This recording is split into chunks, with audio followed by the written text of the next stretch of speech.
Des milliers de chrétiens catholiques et d'autres confessions de Lubumbashi et d'ailleurs n'ont pas retenu leurs larmes à l'arrivée de la dépouille mortelle de l'abbé Ferdinand Kalenga, décédé le 21 août dernier des suites de malaise.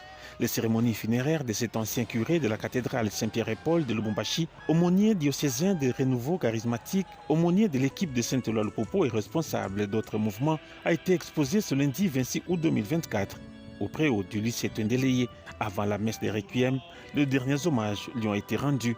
Différentes personnalités se sont recueillies et déposé leurs gerbes de fleurs, dont le gouverneur de province Jacques Kaboula Katwe, le président de l'Assemblée provinciale Michel Kabwe, les députés nationaux, les ministres provinciaux et autres. L'honneur a été donné à la famille biologique de l'abbé Ferdinand Kalenga de faire ses adieux.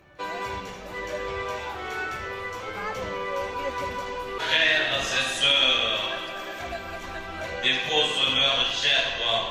Ensuite est venue la messe des requiem dite par l'archevêque métropolitain de Lubumbashi. Monseigneur Fulgence Mouteba a exhorté les chrétiens à vaincre le péché et à travailler avec courage pour l'œuvre de Dieu, à l'instar de l'abbé Ferdinand Kalenga qui est mort arme à la main après avoir mené avec succès l'œuvre lui confiée par le Christ. Padri huyu alikuwa mchungaji mwema wa kondoo ya Mungu, mtumishi mwaminifu wa Bwana, mfurahifu, mwongozi mwema wa roho.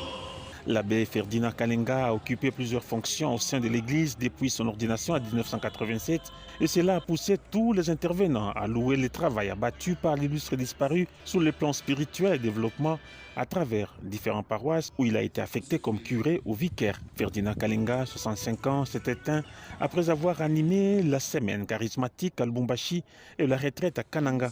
La présence du gouverneur Jacques Kaboula Katwe a été d'un grand réconfort pour la famille du défunt. Et c'est en début d'après-midi que l'abbé Kalenga Nyandwe Ferdinand a été conduit au nouveau cimetière des prêtres, Parousia, sur la route Likasi, où il reposera pour l'éternité.